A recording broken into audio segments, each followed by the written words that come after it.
Hello friends, today we will learn about homogeneous system of equations। तो दोस्तों इससे पहले हमने पिछली वीडियो में सीखा था non homogeneous system of equations और अब हम सीखेंगे होमोजीनियस सिस्टम ऑफ इक्वेशंस। तो देखिए सबसे पहले तो ये इक्वेशन है 3a1x plus b1y plus c1z बराबर 0, a2x plus b2y plus c2z बराबर 0, a3x plus b3y plus c3z बराबर 0। और इससे पहले जो नॉन होमोजीनियस था उसके अंदर अंतर क्या था, यहाँ p q और r या फिर कोई भी कांस्टेंट आ जाता था, पर यहाँ पे जो है सिर्फ और सिर्फ जो है जीरो आएगा। अब देखिए डी हम इसके अंदर कैसे निकालेंगे, तो ये वो वैसे ये a1 a2 a3 a1 a2 a3 b1 b2 b3 और c1 c2 c3। ठीक है, ये है हमारे डी निकालने की ट्रिक। अब देखिए अब हमें जो है इसके अंदर सबसे पहला केस लेना है जब हमारा जो है डी, जो ये वाला डिटर्मिनेंट है, ये जब जीरो हो जाएगा। तो देखिए उसके अंदर एक ही केस बनता है। और मैं आपको बता दूं कि होमोजीनियस सिस्टम ऑफ इक्वेशन जो है नॉन होमोजीनियस से सरल है और इससे जो है क्वेश्चन ज़्यादा पूछे जाते हैं, इसलिए आप इसे थोड़ा ध्यान से समझिए। और अब देखिए अगर हमारे पास डी जीरो है तो देखिए D1 भी जीरो आएगा, D2 भी जीरो आएगा, D3 भी जीरो आएगा। और आपको एक चीज़ और याद रखनी है इसके अंदर, जो हम जनरल लिखते हैं dx बराबर D1, dy बराबर D2 और dz बराबर D3। तो ये हम सॉल्यूशन निकालने के लिए एक जनरल मेथड है। अब देखिए इसके अंदर D1 भी जीरो, D2 भी जीरो, D3 भी जीरो। तो इसके अंदर आपको याद करना है non trivial solution, non zero solution या फिर इनफाइनाइट सॉल्यूशन। डी बराबर जीरो में देखिए सबसे पहले तो आपको दे सकता है कि नॉन ट्रिवियल सॉल्यूशन दे दे। सबसे पहले आपको ये पहचानना है कि होमोजीनियस है या नॉन होमोजीनियस। होमोजीनियस की पहचान क्या है, यहाँ पे तीनों जीरो आएंगे।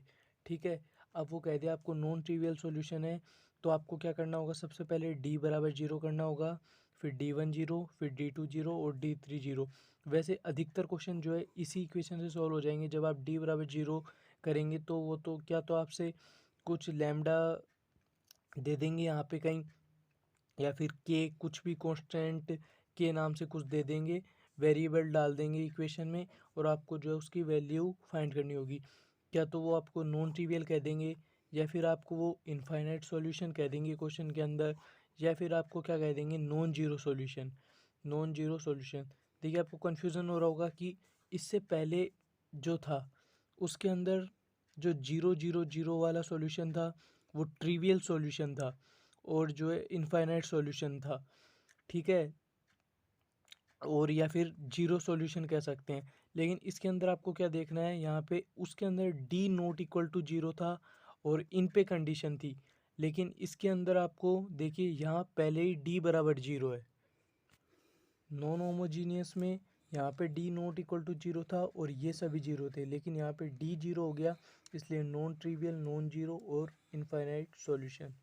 तो आप इस तरीके से इसे समझ सकते हैं। अब हम जो है दूसरे केस पे चलते हैं। जब डी जो है नॉट इक्वल टू जीरो होगा, तो देखिए जब D not equal to zero होगा तो आप देखिए D1 भी जीरो आएगा, D2 भी जीरो आएगा, D3 भी जीरो आएगा। ये मतलब कि आएगा, ये कंफर्म है, इसके अंदर कोई भी अलग कंडीशन नहीं है। और देखिए जब ये दे दे आपको तो इसका आंसर क्या आ गया, एक तो ट्रिवियल सॉल्यूशन आ गया और आप कह सकते हैं जीरो सॉल्यूशन, जीरो सॉल्यूशन कह सकते हैं या फिर ट्रिवियल सॉल्यूशन।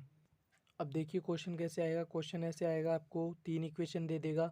सबसे पहले आपको पहचाननी होगी वो होमोजीनियस है या फिर नॉन होमोजीनियस है। अब आपको कह दे कि जो है हमें ट्रिवियल सॉल्यूशन फाइंड करना है, तो आपको सबसे पहले ये देखना होगा कि डी नोट आपको डी निकालना है। अब डी देखिए क्या तो जीरो आएगा या फिर नॉन जीरो आएगा। अब नॉन जीरो आएगा तो आप जो है डायरेक्ट ये कंडीशन फाइंड कर सकते हैं। अब देखिए इसमें अधिकतर ऐसे आंसर आते हैं कि आर माइनस कुछ, क्योंकि देखिए जहाँ पे D not equal to zero होगा वो यहाँ पे आ जाएंगे और जो है सभी आंसर इंक्लूड कर लिए जाएंगे। मतलब मैं आपको जनरल बता रहा हूँ, आंसर तो किसी भी तरीके से आ सकता है, पर यहाँ पे या फिर आपको जो जो जो एलिमेंट्स हैं उनका जो आपको सेट दे सकता है ये D not equal to zero में। वापस देख लीजिए D1 zero, D2 zero, D3 zero और ट्रिवियल सॉल्यूशन और जीरो सॉल्यूशन, ये दो चीज़ें हैं इसके अंदर। एक बार मैं आपको फिर से रिवाइज करा देता हूँ। होमोजीनियस सिस्टम ऑफ इक्वेशन, ये तीन इक्वेशन बराबर zero, second equation zero, third equation बराबर zero. D A1 A2 A3 B1 B2 B3 C1 C2 C3, या फिर A1 B1 C1 A2 B2 C2 A3 B3 C3। इसमें D zero, D x बराबर D1, D Y बराबर D2, D Z बराबर D3। ये जो general है। इससे पहले वाली वीडियो भी एक बार आप देख लेना मेरी, जो कि होमोजीनियस सिस्टम ऑफ इक्वेशन पे है। वो देखने के बाद आपको जो है बहुत ज़्यादा ये वाला भी क्लियर हो जाएगा और आपको सब कुछ समझ में आ जाएगा। और अब देखिए इसमें अगर डी जीरो है तो ये तीनों जीरो हैं, तो non trivial, non zero, infinite solution. आपको क्वेश्चन देगा नॉन ट्रिवियल सॉल्यूशन, आपको डी डी सबसे पहले देखना है वो जीरो है या नॉन जीरो है। और डी जीरो तो आपको ये मान लीजिए अधिकतर क्वेश्चन जो है इसी से सोल्व हो जाएंगे, डी बराबर जीरो से। या फिर नॉन जीरो सॉल्यूशन कह सकता है आपको, या फिर इनफाइनाइट। अब इसके अंदर D not equal to zero में ये देखिए ये तीनों जीरो आएंगे इसके अंदर, D1 zero, D2 zero, D3 zero, trivial solution या फिर जीरो सॉल्यूशन। तो यही थी आज की वीडियो। प्लीज़ चैनल को सब्सक्राइब जरूर कर लीजिए, अभी जाके लाल वाले बटन को दबाइए और बेल आइकन को बजाइए। Thank you for watching. जय हिंद।